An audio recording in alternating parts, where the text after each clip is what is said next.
Et nous allons faire une plongée dans le monde du sport à l'effet waouh, c'est vraiment le cas. Vous allez le voir, nous allons parler de hockey sur glace. Plus qu'un sport, c'est aussi une philosophie et des matchs à très grand spectacle. Nous allons donc aller à la rencontre d'une équipe emblématique de notre territoire, les Dogs de Cholet. L'équipe signe d'ailleurs un très bon début de saison en Division 1, 3 victoires consécutives, une défaite et donc 16 buts inscrits en 4 matchs et une deuxième place provisoire au classement. Le club choletais confirme donc son statut de super challenger pour le championnat. Sous sa direction, un coach. Bonsoir, Julien Pillant. Bonsoir. Merci d'être avec nous. Nous allons donc parler de l'évolution des Dogs, des enjeux de cette nouvelle saison, des perspectives à venir, évidemment. Le nom est apparu en 94, le club est né en 74. Dogs, ça symbolise une sorte de meute fidèle, combative. Quel lien vous gardez avec cette incroyable histoire aujourd'hui ? C'est vrai qu'on a pour historique d'être une équipe qui lâche rien, qui est toujours déterminée sur la glace, à être solidaire et puis à tout donner pour les copains. Puis on garde cette trace au sein de l'équipe avec une identité de Wolfpack un petit peu où chacun a un rôle et puis tout le monde... Le système de meute, en fait. Le système de meute, ouais, justement, où chacun a un rôle au sein du groupe et puis apporte sa pierre à l'édifice pour aller chercher des résultats. Alors, l'image des Dogs, c'est un chien un peu féroce. C'est pas un chien tout doux, tout mignon, parce que ça a aussi un impact sur les rencontres avec les adversaires, l'ambiance, en fait, qui se joue au sein de tout le championnat. Bon, est-ce que le logo a un impact sur l'adversaire ? Je suis pas sûr. Après, c'est nous qui nous attachons à cette identité d'une équipe, justement, je me répète un petit peu, mais agressive et puis déterminée. Offensive, quoi. Offensive. Et puis qui se défend aussi quand il faut se défendre et puis qui a pour habitude, justement, d'être difficile à jouer. Alors justement, vous-même êtes au club depuis 2006.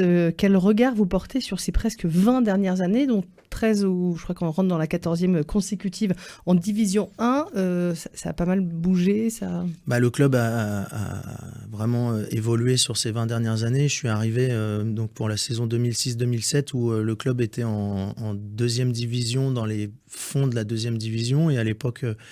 moi, j'étais encore avec la Ligue Magnus d'Angers et puis on m'a été proposé justement un projet à long terme où de mon côté passer mes diplômes et puis structurer le club pour justement au fur et à mesure grimper les échelons et puis tout en se structurant et sans brûler les étapes. Donc ces 20 dernières années pour moi ont été extraordinaires parce que le club m'a laissé justement mettre les choses sportives en place et puis le club s'est structuré au fur et à mesure et on fait partie maintenant des clubs qui comptent pour la Division 1.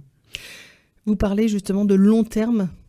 Est-ce que vous pouvez développer ça, cet esprit ? Enfin, c'est pas en quelques années que on fait son trou. Vraiment, c'est un travail de fond. C'est sûr que sur du one-shot, c'est difficile de progresser dans la continuité et d'avancer en fait au fur et à mesure. Nous, on s'est fixé des objectifs à court et moyen terme justement pour la montée en D1 dans un premier temps et puis pour essayer de se maintenir. Et puis au fur et à mesure, on essaye d'être plus en plus gourmand sportivement parce qu'on a envie de performer. On a réussi à aller en finale il y a maintenant 3 saisons et puis on a envie justement d'être une équipe qui est dans les phases finales, dans les 4 derniers, le plus souvent possible. Donc c'est un club qui a mis énormément de moyens humains et puis physiques dans la structuration du club, pas que financièrement dans les joueurs pour essayer de faire une grosse équipe. On a essayé de mettre ça bout à bout pour justement que les joueurs soient mis dans de bonnes conditions de développement pour avancer. Et puis, je pense qu'on réussit bien. Donc, sur ces 20 années, il n'y a pas eu 20 années parfaites de bons résultats, mais on a une ligne de conduite où on sait que la continuité est souvent gage de succès. Donc, moi, je suis satisfait. Donc, comment ça se passe ? Et puis, le club aussi. Oui, on sent de la fierté. Ouais, vraiment, vraiment. Je viens pas du tout de la région angevine. À la base, je viens de la région parisienne, mais on s'est vraiment attaché au niveau de la famille à ce club parce que ça nous tient à cœur, parce qu'on participe à un projet impactant pour nous. Donc, on est ravis. Justement, c'est quoi l'esprit du hockey ? Le hockey sur glace, c'est vrai que c'est un sport d'émotion où il y a de la camaraderie avec ses coéquipiers, mais aussi de l'engagement physique, il y a de la technique. Donc c'est vraiment un sport, le sport le plus rapide collectif, parce qu'avec les patins, c'est physique, c'est rapide, il faut être capable de savoir patiner à la base, donc ça c'est quand même la base du hockey sur glace, mais ça allie agilité des pieds, des mains, l'acuité visuelle et puis le sens du jeu. Donc c'est vraiment un sport très complet, très dynamique et qui conquit de plus en plus de monde. C'est du grand spectacle, je l'ai dit en introduction. Il y a vraiment des effets waouh, il y a beaucoup d'émotions. C'est vrai que comparé à certains sports, il se passe toujours quelque chose, qu'on défende, qu'on attaque, des mises en échec, des lancers à la cage. Donc on est pris au jeu. Donc c'est vrai qu'il y a une petite temps d'adaptation au niveau des règles quand on vient pour la première fois. Mais tous les gens qu'on a croisés, côtoyés et qui viennent pour les premières fois sont ravis du spectacle auquel ils ont assisté. La patinoire Glisséo est toujours pleine quand vous jouez à domicile ? La plupart du temps. La plupart du temps. Vous invitez toutefois les Choletais, ou voire plus large, à oser pousser la porte d'une patinoire, voir un match. C'est quelque chose à faire au moins une fois dans sa vie ? Ouais, non, c'est vrai, c'est un sport qui est surprenant. La première fois où les gens viennent, j'en ai encore ce week-end qui sont venus pour la première fois et qui ont été ravis, même si malheureusement c'était notre première défaite, mais ravis de l'intensité, ravis des émotions qui sont procurées, parce que, comme je vous l'ai dit tout à l'heure, il se passe toujours quelque chose. Les matchs peuvent se renverser. L'image de nos premiers matchs où on perd 3-1 et en 3 minutes on arrive à revenir au score, donc c'est émotionnellement très intense. Oui, ça va vite. Ça va très vite, donc il faut toujours être prêt et discipliné, nous, dans notre système, pour justement rester focus. Vous qui êtes dans ce club des Dogs à Cholet depuis près de 20 ans, comment vous définiriez sans jeu de mots, cette patte, cette patte locale de notre territoire ? On a toujours eu justement le logo, les Dogs, cet état d'esprit de petit pousset qui va pas se laisser faire et puis qui va être mordant justement dans les matchs, et puis de ne rien lâcher jusqu'au bout. Puis je pense que ça a fait son chemin sur ces 20 dernières années, et puis maintenant les équipes savent que quand on joue les Dogs de Cholet, on va passer un mauvais moment, donc ça va pas être chose simple pour venir nous chercher pas des noises, mais nous battre en tout cas. Voilà, on est combatif, et puis on vend chèrement notre peau. Sur les matchs à venir, vous allez jouer la moitié, ça a déjà commencé, à domicile, à Glisser au parc, donc à Cholet. Ça a une incidence sur le moral des troupes ? C'est vrai que de jouer à domicile, c'est toujours un plus.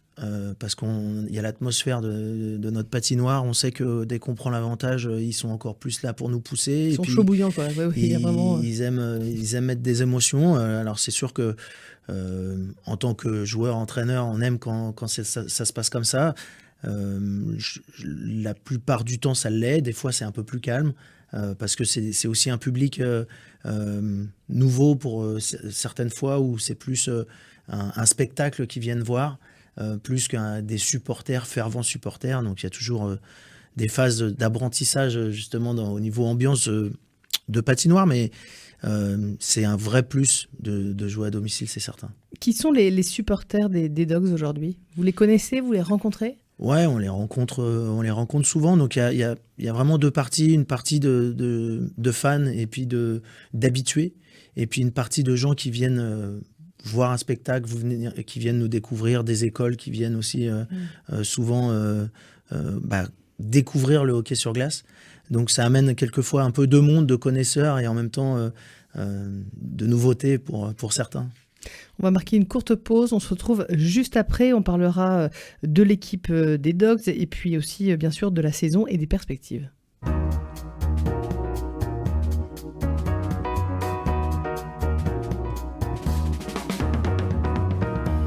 C'est la deuxième partie de notre entretien consacrée aux Dogs de Cholet, cette équipe de hockey sur glace. Julien Pillant, vous en êtes le coach. Qui sont les joueurs ? Ils viennent d'où ? C'est pas que des locaux ? Non, bien sûr. Alors, il y en a quelques-uns qui ont été formés justement au club, et puis on est fiers de les avoir avec nous. Après, on a une grande partie de joueurs français qui viennent un peu partout de France, de la montagne des Alpes, même de régions parisiennes, un peu de partout. Et puis on a aussi des étrangers, on a le droit à avoir 7 étrangers au sein de l'effectif. Sur les feuilles de match, on est au minimum à avoir 13 joueurs formés en France. Et puis on a une association avec Angers, le nom c'est les licences bleues, justement qui donne de l'espace sur la glace à ces jeunes-là qui peuvent jouer et au centre de formation d'Angers et avec nous, avec la D1, et puis s'ils sont performants avec la Ligue Magnus. Donc ça leur donne du temps de jeu, et puis nous, ça les permet de leur développer, et puis de les développer, et puis de les emmener au plus haut niveau. Ensuite, les étrangers, on est parti sur plus des Nord-Américains, donc on a deux Américains et 5 Canadiens. Pourquoi ? Parce que ça, c'est des choix de coach et puis de feeling qu'on a avec les joueurs, parce qu'on a un jeu rapide, impactant, et puis ces joueurs-là ont l'habitude d'évoluer dans ce style de jeu-là, donc c'est pour ça qu'on part sur ces nationalités-là. Oui, puis c'est des pays, c'est des terreaux de joueurs de hockey. C'est des pays de hockey, et c'est vrai qu'on essaye de les copier dans la façon de travailler, et puis la manière de nous, comment on veut jouer, et puis c'est des joueurs qui arrivent facilement à s'adapter chez nous. Comment vous les attirez à Cholet ? C'est le jeu parce qu'ils doivent tourner et ils changent d'équipe régulièrement ou...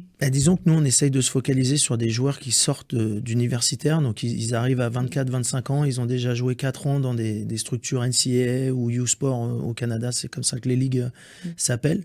Disons qu'ils ont passé 4 années dans la même équipe et ils sont structurés. C'est des universités qui ont des moyens et qui les font bien travailler.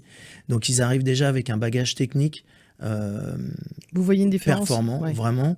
Et au-delà de ça, c'est aussi des joueurs qui sont intelligents parce qu'ils ont été dans des universités, donc il n'y avait pas que le hockey, il y avait aussi à côté une formation intellectuelle. Donc on sait que c'est des gens stables. Voilà. Équilibrés. Et le fait pourquoi en D1, pourquoi notre championnat ? Parce qu'on essaye d'être un strapontin pour eux, justement une première intégration en Europe. C'est des joueurs qui n'ont pas forcément le niveau encore de jouer dans les hautes ligues en Europe, mais qui arrivent justement chez nous pour montrer de quoi ils sont capables de faire et puis se donner des opportunités à monter. On a plein d'exemples de joueurs justement dans ces profils-là qui sont passés chez nous et puis qui sont allés en Magnus, et puis maintenant il y en a un qui est en Angleterre dans des gros championnats, donc c'est pas parce qu'on arrive à Cholet qu'on n'a pas de débouchés. J'imagine que quand ils arrivent, il y a tout un écosystème qui se met en place comme une Dogs Family, de se dire voilà, bienvenue, qui sont aussi accompagnés, un peu chouchoutés. Ouais, bien sûr, parce que déjà pour la plupart c'est un déracinement, c'est la première fois qu'ils partent jouer dans un pays étranger, dans une nouvelle langue, parce que la plupart sont anglophones. Donc on essaye vraiment de les mettre dans de bonnes conditions. Ça arrive qu'ils arrivent avec leur conjointe, donc on les met seuls, et puis sinon on les met ensemble à 2 au moins dans des appartements pour pas qu'ils se retrouvent un peu isolés, et on les accueille de la meilleure des manières, comme si c'était un peu nos enfants. En tout cas, les dirigeants font un boulot fantastique dans l'accueil et l'approche pour justement les mettre dans les meilleures conditions possibles pour qu'ils puissent être performants. Vous êtes combien à travailler chez les Dogs ? En tant que salarié, je pense qu'on est 11 salariés entre les entraîneurs et puis les gens du bureau, la com, un peu tout, hein, dans un club. Il y a 11 salariés et au-delà de ça, on a beaucoup de bénévoles qui donnent du temps justement pour accompagner des joueurs si besoin chez le médecin ou des choses comme ça, ou même des kinés qui sont à notre service justement pour que les joueurs soient en bonnes conditions, et on fait partie justement de cette structuration-là, des très bons clubs de D1, et on n'a rien à envier avec des clubs de Magnus. Parce que vous apportez un vrai soutien. Exactement, exactement, et puis du soutien et puis des compétences, voilà, à chaque poste. On va parler de ce recrutement. Comment ça se passe pour cette saison ? Il y a des plus jeunes joueurs, des joueurs étrangers, des seniors. Expliquez-nous. Vous êtes chef d'orchestre. Oui, bien sûr. Conjointement avec le staff et puis la direction, on s'est vraiment appuyé sur une identité d'équipe en premier. Qu'est-ce qu'on voulait mettre sur la glace en état d'esprit ? Et puis, on voulait ramener quelques joueurs d'expérience entouré de bons étrangers qui ont 25-26 ans, qui amènent un niveau technique important, et puis avec un encadrement de jeunes qui arrivent justement du centre de formation d'Angers, qui arrivent dans de bonnes conditions, dans un groupe sain, pour les développer et pour avancer. Donc au-delà de recruter des joueurs au niveau statistique, on s'efforce d'avoir beaucoup d'échanges avec leurs anciens entraîneurs, avec eux, avec des gens dans leur entourage, pour s'assurer qu'ils viennent pour les bonnes raisons et qu'ils vont apporter un état d'esprit important pour le groupe. Donc on est ravis du recrutement qu'on a fait cette année, parce que les joueurs nous le rendent dans ce début de championnat. On sent une réelle solidarité où l'empathie est très importante au sein du vestiaire, et ça fait toute une différence sur une saison. Ouais, donc c'est en ça que vous devez être un bon chef d'orchestre, quoi. On essaye. Il faut que la partition soit jouée de manière habile et que la musique avance, quoi. Ouais, non, c'est sûr. On essaye de leur montrer le chemin, là où on veut aller, et puis avec leur qualité humaine, à eux derrière de faire le nécessaire. Pour vous, ce serait quoi une saison réussie ? Honnêtement, ce serait de finir dans les 4 premiers, c'est sûr, du championnat. Ça serait un objectif déjà intéressant. Et puis après, être dans les 4 derniers, dans le carré final. Et puis parce que quand on arrive à ce niveau-là, après tout peut se passer. Mais sur ce début de saison, on ne s'est pas fixé d'objectif comptable. On s'est fixé comme objectif d'être une équipe qui va être difficile à jouer à chaque match, où on veut arriver prêt peu importe la place où on va être à la fin du championnat, on veut être prêt pour les playoffs, parce qu'on sait que c'est un tout nouveau championnat qui commence. On peut très bien finir la dernière place des qualifications, c'est 12e, et gagner le championnat. Donc c'est arriver en confiance, continuer à progresser, nous, dans nos fondamentaux qu'on veut mettre en place, pour arriver dans ces phases finales, prêts, mentalement, physiquement, et sentir que peu importe qui on va jouer, on pourra battre tout le monde. Donc ça, c'était vraiment notre objectif de base. Après, c'est sûr que voilà, si on se met un objectif comptable, être dans les 4 premiers, ça nous évite le premier tour. Non, c'est toujours mieux. On parle beaucoup de sens aujourd'hui dans notre société. Quelles seraient les valeurs des Dogs, si vous deviez les définir, quelques-unes comme ça c'est la combativité, l'abnégation, et puis l'entraide. C'est vraiment un peu sur ces 3 axes importants pour nous. On veut vraiment amener ce sentiment, quand les gens viennent nous voir, qu'ils sentent qu'il y a de la solidarité, ils sentent qu'on se bat pour le maillot, pour notre communauté. Et c'est des valeurs qu'on essaye de transmettre justement aux jeunes qui sont du centre de formation, et qui sentent qu'on appartient à une communauté, et on veut faire briller justement cette communauté. Alors on parle aussi souvent de préparation mentale, de cohésion d'équipe, même en entreprise on essaye de le vivre, on s'inspire beaucoup du monde du sport. Vous auriez des trucs de coach à nous donner pour que ça aille bien dans nos boulots, dans nos familles Comment on fait pour que la maillot prenne ? Déjà, je pense qu'il faut être un chef d'orchestre, mais il faut aussi donner des responsabilités à nos joueurs qui se sentent impliqués et qui se sentent importants dans leur rôle au sein du groupe. Moi, je suis quelqu'un de très disponible, et en tout cas ouvert aux échanges. Moi, on fait souvent des meetings individuels pour faire des retours. On parle de tout et de rien, et puis l'objectif, c'est que nos gars ils se sentent bien pour justement bien performer et pas être le père fouettard oui, au quotidien. On a cette image-là en fait du coach qui passe son temps un peu à... Il y a les deux images, mais je pense que depuis ces 10 dernières années, notre société elle change aussi, et les jeunes ont besoin beaucoup plus d'attention, parce que ça scrolle, parce que c'est du tout cuit, tout vite. À mon époque, la vie était beaucoup plus dure en tant que joueur qu'elle l'est maintenant. Mais c'est vrai que les jeunes ont toujours besoin d'immédiateté, si je peux dire ça comme ça. Donc il faut essayer de les diriger, leur donner des responsabilités, tout en les responsabilisant à ce qu'ils doivent faire, et pas dire l'état d'esprit négatif du moment global, je parle, dans nos générations, c'est donne-moi pour que je te montre. En gros, c'est un peu ça. Alors que nous, on attend plus de donne-nous, montre-nous sur la glace, et puis tu mériteras d'avoir plus de temps de jeu, etc. etc. Donc, je pense que les gars ont bien accroché. On a vraiment une bonne génération de jeunes qui arrivent et qui ont envie de s'impliquer dans ces projets-là communs qu'on a avec Angers. Donc c'est top. Oui, justement, alors Angers, les Ducs d'Angers sont en Ligue Magnus, vous êtes en Division 1, donc c'est le championnat d'en dessous, si on peut parler comme ça. Ça reste un rêve de monter en Ligue Magnus ? Ouais, honnêtement, au moment où on se parle, c'est pas un rêve de dire dans un an ou deux, notre objectif, c'est vraiment de monter en Ligue Magnus. On sait d'où on vient, on sait où on veut aller. Et ce qu'on veut être, c'est vraiment un club qui forme des joueurs, qui donne des opportunités à des Français, des étrangers d'évoluer au plus haut niveau. Et on sait qu'on fait partie des clubs bien structurés qui peuvent leur permettre de cette étape-là. Pour ce qui est de la Magnus, c'est un peu comme dans tous les sports, c'est le nerf de la guerre, c'est un petit peu l'argent et puis la structuration globale d'une ville, d'une patinoire, l'infrastructure. Et on n'y est pas encore, donc ça sert à rien de vouloir rêver trop grand, de faire un one shot, de monter et puis en fait de finir dernier, que les gens décrochent un petit peu et puis de se mettre en difficulté financière, surtout avec la conjoncture actuelle. Je pense que c'est pas le moment de faire n'importe quoi avec nos budgets.